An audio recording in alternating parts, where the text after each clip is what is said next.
need on niisugused kaks niisugust piirangupunkti.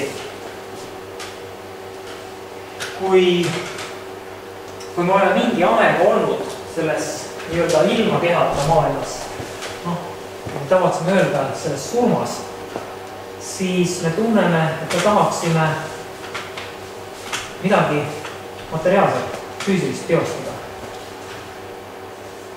Selles nullpunkti väljas, õndsuse kehas, ilmakehata olekus, me saame kõiki asju teha ja meist kohati käivad nagu mingisugused vibratsioonid läbi. Me tunneme mingeid asju, aga see pole päris see. Et sa võid tajuda seal ilmakehata olekus näiteks seda, kuidas sa sööd õuna. Sa tunned, kuidas see energia tuleb sinusse, aga sa ei koge seda. See on täiesti teine asi. Sa võid kogeda seal või sa võid tunda seal hirmu ja sa tunned, kuidas see vibra käib seal läbi, aga see on midagi muud võrreldes sellega, kui sa siin oled selle sama hundi eest, et on seal pildiga oli. See on teine tunne. Sa ei koge seda, sa tead, et see asi on olemas ja sa kuskil saad aru, et ta ei saa sulle midagi viga teha. See on täiesti teine tunne, täiesti teine kogemus. Ja siis tekib soov seda uuesti kogeda ja me hakkame välja tulema sellest nullpunkti väljast. Me hakkame planeerima oma seda käesolevat elu.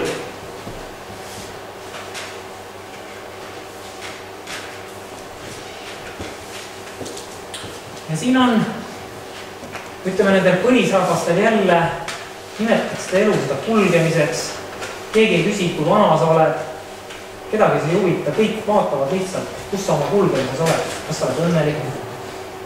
Keegi ei küsi, kui vana on naine või kui vana on mees, sellepärast ta läheb homme võib-olla jahile ja ta ei tule sealt tagasi, aga täna ta on super. Keegi ei muretse sellepärast, et see võib iga hetk juhtuda.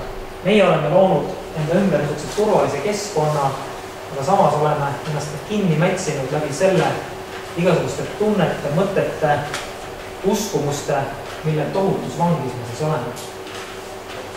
Minu jaoks on see liikumine siis niisugune jäme mateeria kehas olek, peenmateeria kehas, tähendab, see on siis meie jaoks nagu ilmakehata olek, siis tuleb jälle see jäme mateeria, siis tuleb jälle peenmateeria.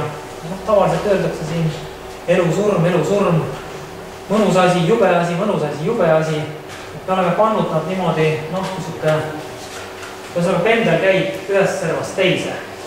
Samas, kui see asi ära seletada nii, et see on üks kulg ja selle kulgemise tipphetked on see sünd, mis on niisugune tohutu elamus, millessegi uude sisenemine ja surm, mis on niisugune ka tegelikult tohutu mõnus elamus.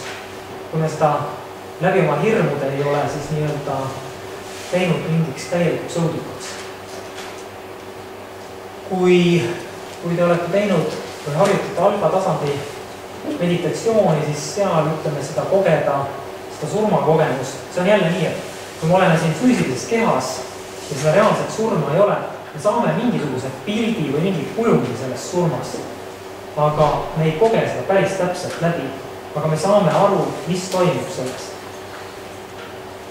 Need on niisugused asjad, mida võiks rahulikult võib-olla koolis seletada, rääkida. Et see on normaalne. See oleks normaalne, jah.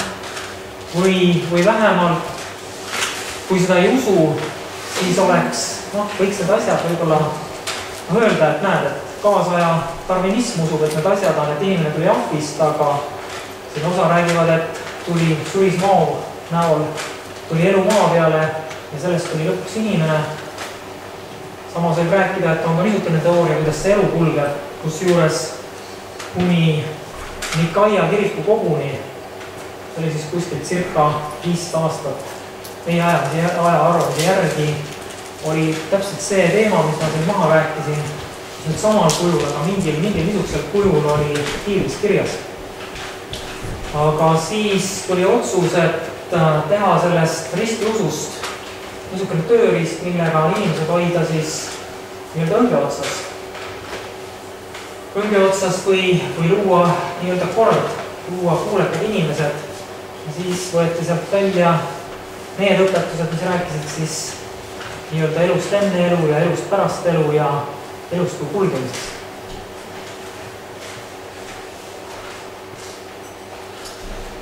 No, ma olen siin nüüd tükk aega siin poolega rääkinud, kas midagi on küsimusi tekkinud?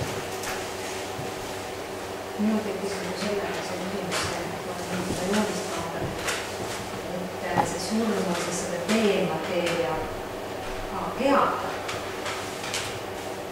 Loe vaata, mis sa välja loetsid. Et ühesõnaga see on... Mul oli nagu esimene mõte oli see, et kui vaatasin visuaalselt, siis mul tekib küsimus see, et mis me peame siis viima ennast sinna B-mateeria kehasse või surma. See on B-mateeria kehata. No tähendab, seal on jah, see sirjakriips võib-olla ei paista, et ühesõnaga põhimõtteliselt surmas me oleme nagu B-mateerias kulgeme ja meil ei ole seal füüsilist keha. Ilmselt siin tuleb midagi natukene konkreetselt kirjutada, väga hea, kui sa küsid. Et siis mul oli nagu siinkohal see küsimus, et mis me peame siis viima ennast sinna B-mateeria kehasse, kui see on surm. Me ei pea seda viima. Kui me teeme selles mõttes, et kui me teeme neid meditatsioone ja mida me viime ennast kohe kõrgemale tasandile, siis lõpuks ju see kõrgem tasand ongi ju... Sa mõtled nagu seda, et siis me ei pea surema, et me ei pea heast välja tulema. Ei, mis me peame viima sinna B-mateeria kehasse? Sa ei pea seda viima, aga see on üks võimalus, ühesõnaga kui sa lähed sinna nii-öelda B-mateeria maailma, on võimalus saada infot. Ja võib-olla ka tajuda ära, mida see surm endast kujutab. Saada see info kätte selle kohta, aga sa ei pea sinna viia, sa võid seda elu siin nautida täpselt nii, nagu sa hetkel naudid. Sa ei pea seda spetsiaalselt tegema. Aga kui sul on, ütleme, see hirm seoses surmaga, siis sa võid teha selle nii-öelda mingi osa sinust, B-mateeria osa sinust läheb välja, saab selle info kätte ja tuleb selle infoga tagasi, siis saad aru, mida toimub, mis toimub surma hetkel, mis toimub peale surma. Ja sul kaob see, nii nagu täna tegime seda suurim hirm, kaob see hirm ära. Minul tekkis selle küsimus, et kui inimene sünnib, siis vaim läheb sellesse lapsesse sellel hetkel, kui ta sünnib, siis oli vaim. Kui ta on eosund, et selles oli palju vaieldakse, et kas see nüüd on nagu eostamise hetkest hakatakse seda aega arvestama või siis sünni hetkest. Ei tea, seda oleks proovima. No, ma ütlen ausalt, mina ei ole selle vastu huvi tundnud, see on jälle, mäletad, kui autos rääkisime sinuga, need on niisugused peenused, nüansid. Kui sa küsid, siis tegelikult on hea küsimus, seda võiks täitsa minna ja uurida. Ma mõtlen, mis see praegu tuli nagu kuidagi pähe see küsimus. Kui ma hetk mõtlen, siis see asi on ilmselt peene. Hetk ei oska öelda täpselt mis, aga ma arvan, et mingi osa nendest 5 kehast ilmselt tuleb selle eostamise hetkel, mingi osa tuleb siis sünni hetkel. Ilmselt need asjad tulevad. See tegelikult juba enne liigutab seal sees, et ta teeb mingisuguseid naerata näiteks või siis sügab ennast või mingid sellised asju, et seal on nagu seal oleks juba keegi nii-öelda selles mõttes, et vaimu mõttes. See võib olla ka nii, et ütleme, et need B-mateeria kehad ja need ei ole täielikult nagu välja arenenud või nad ei nii-öelda võlguvad niisuguses teatud selles vahesageduses, mida on vaja meil siin füüsiliselt maailmas ja mida on vaja võib-olla seal vaimu maailmas. Seal on midagi ilmselt vahe teada. See on nüüd see, mis mulle esimese ennustusega nagu... Ooteruumis või? Jah, ooteruumis, eesruumis.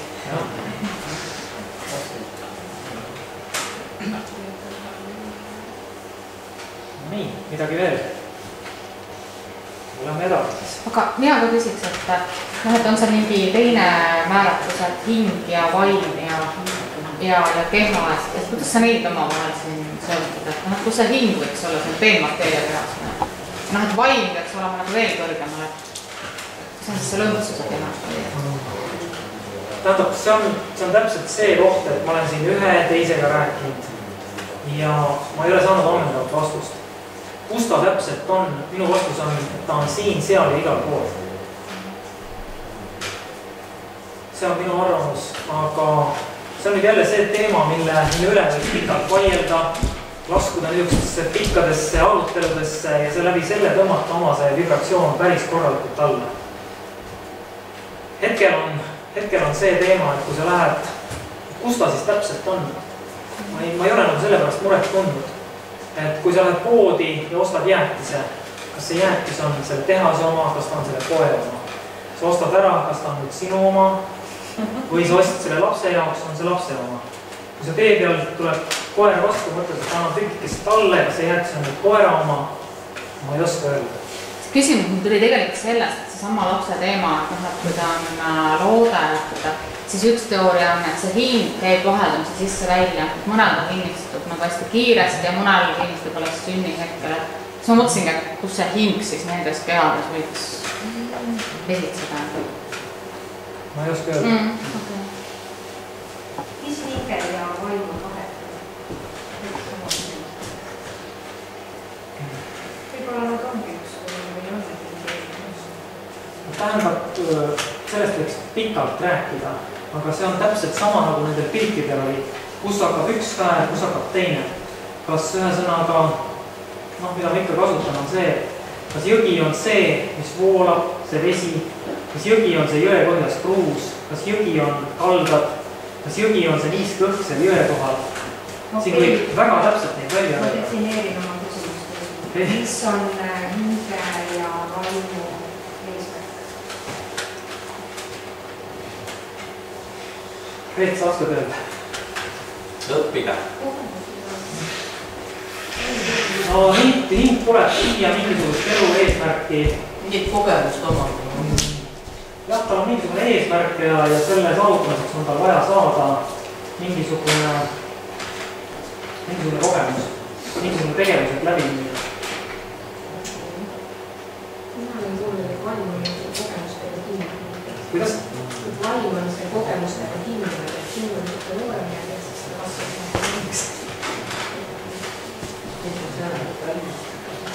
Keegi tahab, keegi oskab. Kuidas sina arvad? Nagu ütled, et inimene tuleb nagu selleks tegelikult, mul tundub praegu, inimene tuleb selleks, et saada aru, miks ta mingid valikud on teenud. See on üks koht. Ja teine, et see vaim ja hing on kindlasti